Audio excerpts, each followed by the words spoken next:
So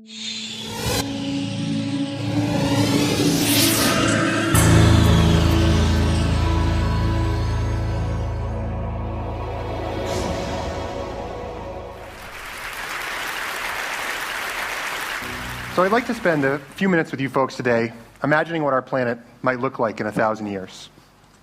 But before I do that, I need to talk to you about synthetic materials, like plastics, which require huge amounts of energy to create, and because of their disposal issues, are slowly poisoning our planet. I also want to tell you and share with you how my team and I have been using mushrooms over the last 3 years. Not like that.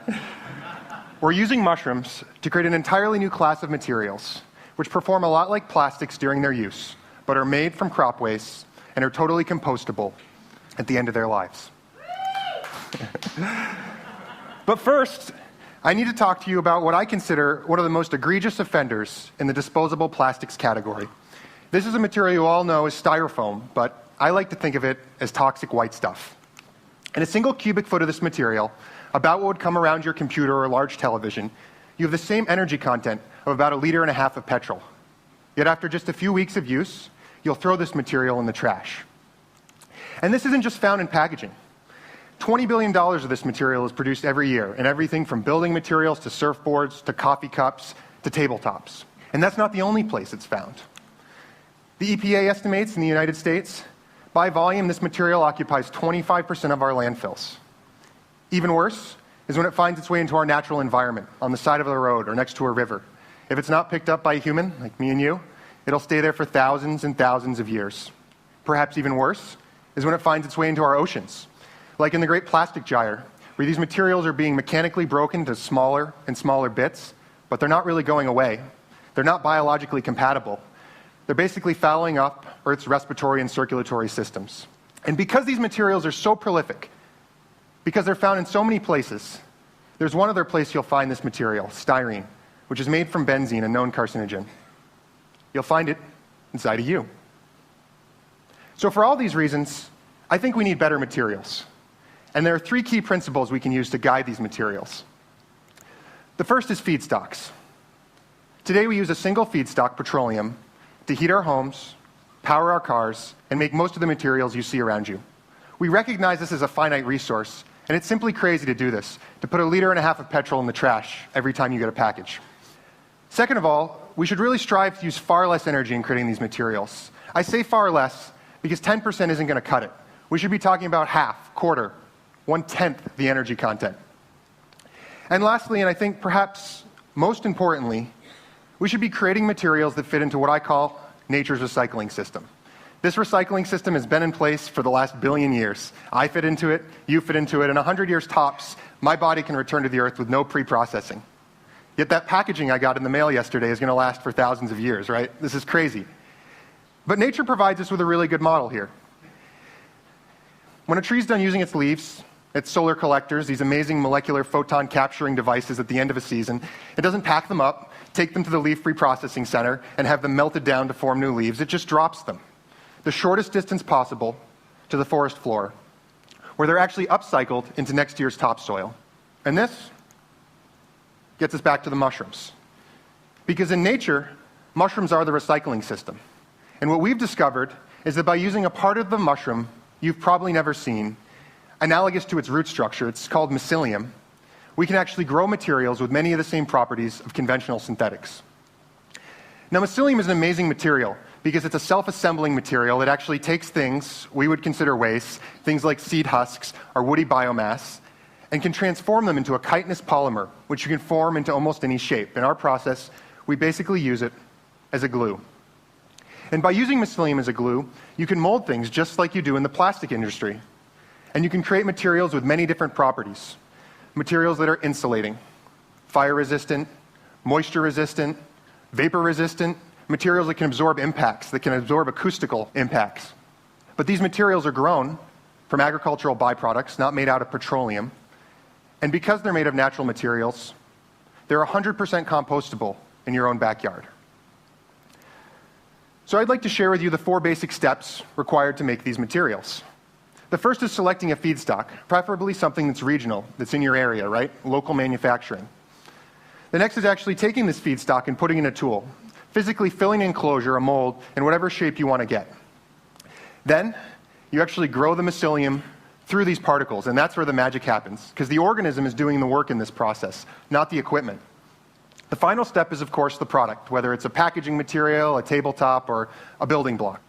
Our vision is local manufacturing, like the local food movement for production. So we've created formulations for all around the world using regional byproducts. If you're in China, you might use a rice husk or cottonseed hull. If you're in Northern Europe or North America, you can use things like buckwheat husks or oat hulls. We then process these husks with some basic equipment, and I want to share with you a quick video from our facility that gives you a sense of how this looks at scale.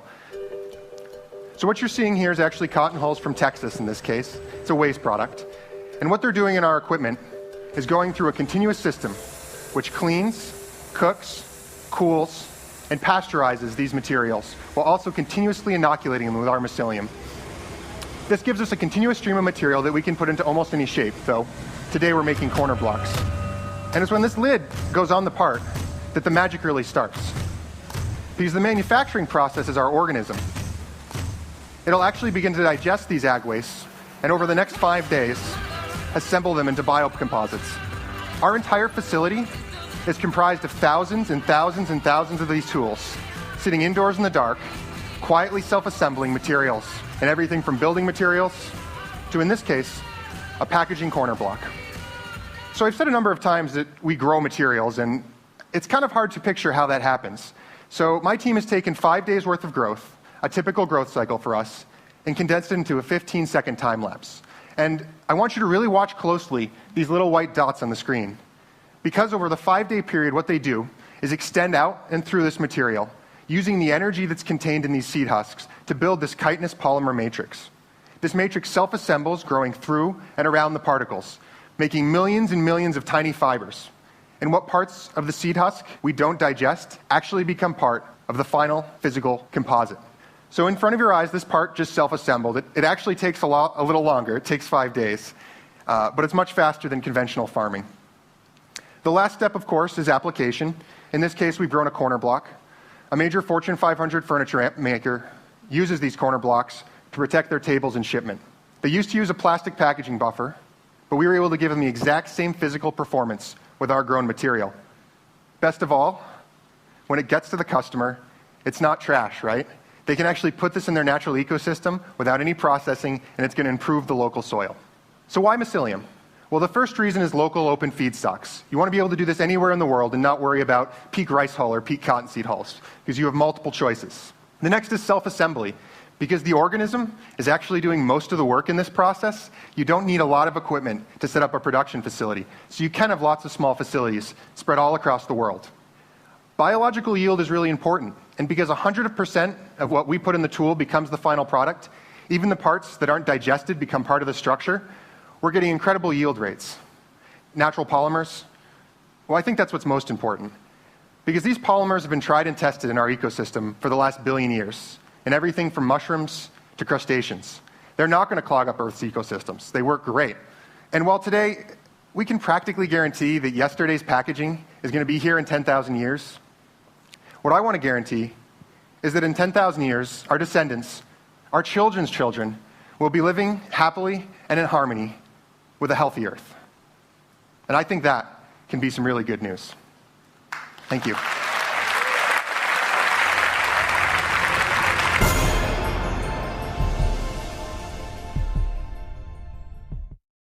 Investment in broadband high-speed internet can help small businesses create new American jobs.